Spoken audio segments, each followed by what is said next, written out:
Stop. Imagine this. You're in an interview, or maybe you just met someone new. They smile and ask, "So, tell me about yourself." And what happens? Your mind goes blank. Your heart races. You freeze like a popsicle. Sound familiar? Oh yes, been there, done that, bought the t-shirt. And it was not fun. But listen, if this has ever happened to you, you are not alone. In fact, this is one of the most common struggles for English learners everywhere. And today, we're going to fix that together. By the end of this video, you'll know exactly how to speak English confidently, even if your brain tries to shut down in the middle of a conversation. So don't click away, stay with us. This lesson could be the turning point for your English journey. And hey, if you want more lessons that make English simple, fun, and actually useful in your daily life, hit that like button now and subscribe to Hello English Lab. That way, you'll never freeze again when it comes to English. Let's be real. Why do we freeze when we try to speak English? It's not just about grammar or vocabulary. Nope. It's about psychology. Our brain feels nervous, afraid of making mistakes, afraid of looking silly, so it locks up. Exactly. Think about it. Have you ever had the perfect sentence in your head, but when you try to say it, nothing comes out?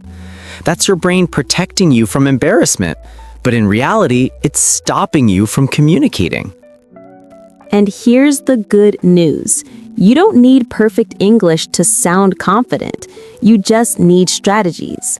Think of it like having a toolbox. When you freeze, you pull out the right tool and boom, you're back in the game. And we're going to give you those tools today, step by step, with real examples, role plays, and lots of practice, so you can actually feel the confidence growing while watching this video. Okay, confession time. The first time I had to introduce myself in English class, I'm not kidding. I said, "My name is, Banana." Banana! James, no! Yes, true story. Everyone laughed, and I wanted to disappear into the floor. But guess what? That moment taught me something. People don't care if you mess up. They actually like it when you're human, and you always get a second chance to fix it. And that's so important to remember. Freezing doesn't mean failure. It just means you need a quick way to unlock your voice again. That's what this video is all about. Before we dive into the step-by-step solutions, tell us in the comments, have you ever frozen when speaking English? Just write yes or no. Don't worry about spelling or grammar. We love to hear your stories. And while you're down there, hit that subscribe button, because trust me, you'll want more of these confidence-building tricks in your back pocket. Okay, let's roll up our sleeves. You freeze when speaking English? Don't worry, we're gonna fix that with 5 powerful strategies. Think of these as your confidence hacks. Confidence hacks. I like that, like cheat codes in a video game, but for English. Exactly. Okay, here's strategy number 1. When you freeze, your brain goes blank. So what do? You need a rescue sentence, a short phrase you can say while your brain catches up. Something simple like, "That's a good question. Let me think. Interesting. Give me a moment. Well, in my opinion..." These little sentences are like pressing the pause button. You're not frozen anymore, you're buying yourself time. And people will think, "Oh, how polite, how thoughtful," when really, you're just rebooting your brain. Exactly. Let's practice. Learners, repeat after us. Ready? That's a good question. Let me think. Interesting. Give me a moment. Well, in my opinion... Nice. You see? You sound natural already. Rescue sentences are magic. Here's another trick. Don't try to say everything perfectly in one long sentence. Break it into small chunks. Instead of freezing on, "I want to explain my hobbies and interests because they show my personality," just say, "I like reading," I enjoy football. And I love cooking. Done. Yes, small pieces feel easier. And the more you speak, the more your brain warms up, like starting a car engine. At first, it's slow, but soon, you're driving smoothly. So, learners, your turn. Think of 3 hobbies. Say them as short sentences. Don't overthink, just speak. Go.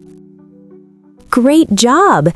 Even if it was simple, that's the point. Simple is powerful. Sometimes you freeze because you don't know what to say. Here's the solution. Memorize a few default answers for common questions. For example, tell me about yourself. To, my name is Sarah, I'm from London, and I love teaching English. What do you do for fun? To, I enjoy movies and listening to music. Why are you learning English? To, because I want to travel and meet new people. And once you have these in your back pocket, you're bulletproof, like having preloaded ammo for conversation bottles. Pew pew. Okay, calm down, soldier. But he's right. Default answers give you instant confidence. Confidence is not only about words, it's also about your body. If you're frozen, try this. Straighten your back, take a deep breath, smile. Your brain gets a signal, oh, I'm safe. I can talk. And here's a little psychology trick. When you smile, the other person usually smiles back. Suddenly, the atmosphere feels lighter, less pressure, more connection. Try it right now.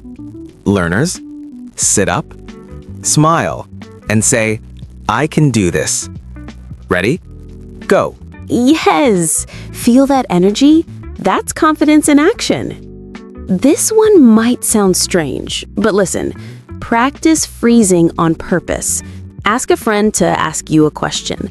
Then, when you feel stuck, use your rescue sentence. Practice the pause. Practice recovering. It's like training your brain.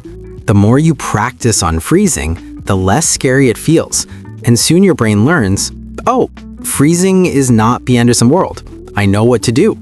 And that's when real confidence is born. Quick check. Are these tips helping you so far? If yes, give this video a thumbs up right now. It tells YouTube that other learners like you should see this too. And subscribe if you haven't yet. We've got more role plays coming up that you don't want to miss. Okay, before we go deeper into practice, let's pause. I want to ask you something. Have you ever frozen up when someone asked you a simple question like, how are you? You mean that moment when your brain suddenly decides to take a vacation? Exactly. Your brain says, nope, not today. And you just stand there, silent, awkward. Learners, let me tell you, I know that feeling way too well. I once had to introduce myself in front of my high school class. Easy, right? Just say my name.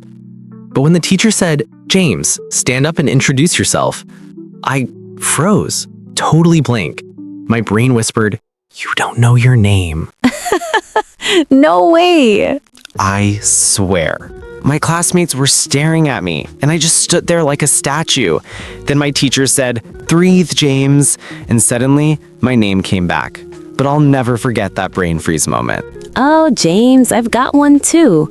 Learners, listen carefully. I was teaching an English class years ago, and one of my students asked me, Teacher, how do you pronounce entrepreneur? Guess what? My mind went totally blank.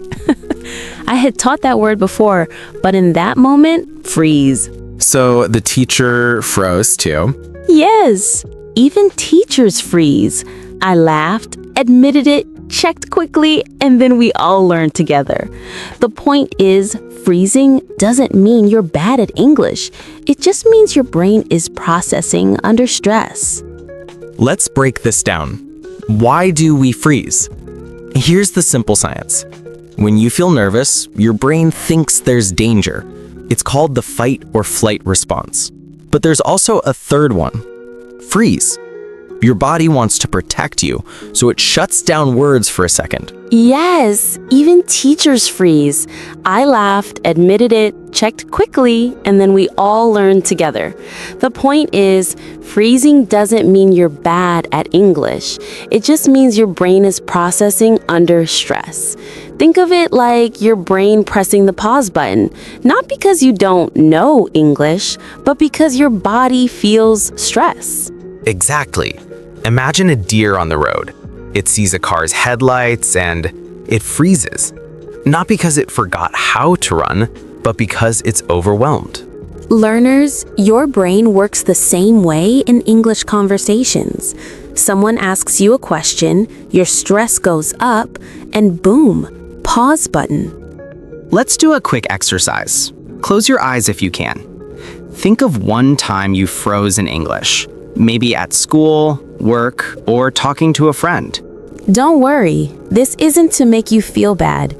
This is to remind you you are not alone. Every English learner and even native speakers have frozen before. Now, imagine if you had just one rescue phrase to say in that moment. How much easier would it have been? That's why we gave you rescue phrases earlier. Freezing is normal, but now you have tools to unfreeze. Okay, confession time. Sarah, want to hear my most embarrassing freeze story? Oh, please. I was in Paris, trying to speak French at a cafe. The waiter asked me, "Vous voulez du café ou du thé?" I knew it meant coffee or tea, but guess what I said? What? I panicked. I froze. And then I said, yes. Wait, yes to coffee or yes to tea? Exactly. The waiter looked so confused. But hey, I survived, and now it's a funny story. Learners, see? Freezing isn't the end of the world. In fact, it can turn into a great memory or even a funny story to tell later. Here's something important. What if, instead of seeing freezing as failure, you see it as part of learning? Yes, freezing is like your brain saying, hold on, I need a second to catch up. That's not failure. That's growth in action. Exactly. The more you practice, the faster your brain recovers from those freeze moments. And that's why you're here, watching this video, practicing with us. Every minute you spend here is training your brain to stay calm in real conversations. Let's try a reflection exercise. Think of a freeze moment. For example, someone asked, "Where are you from?" and you froze. Or they asked, "What do you do?" and your brain went silent. Now pause the video for a few seconds. Think of a simple phrase you wish you had said in that moment. Maybe, "I'm from Brazil." "I'm a student." Give me a second, please. Great! Did you think of one? Perfect. That's progress. Remember, each time you prepare for a freeze, you are building confidence. Learners, if this is making you smile or helping you feel less alone, do us a favor. Hit that like button right now. It really helps more learners like you find our videos. And drop a comment. I won't be afraid to freeze anymore. We'll be cheering you on. So now we've come to the end of this episode on how to speak English confidently even if you freeze up. In our next episode, we dive more into role-play examples and answer some of the challenging questions you might have about why you freeze up when asked a question in English. Remember to hit that subscribe button so you can follow us on our journey to become more confident in speaking English in public. See you in the next episode. So now we've come to the end of this episode on how to speak English confidently, even if you freeze up. In our next episode, we dive more into role-play examples and answer some of the challenging questions you might have about why you freeze up when asked a question in English.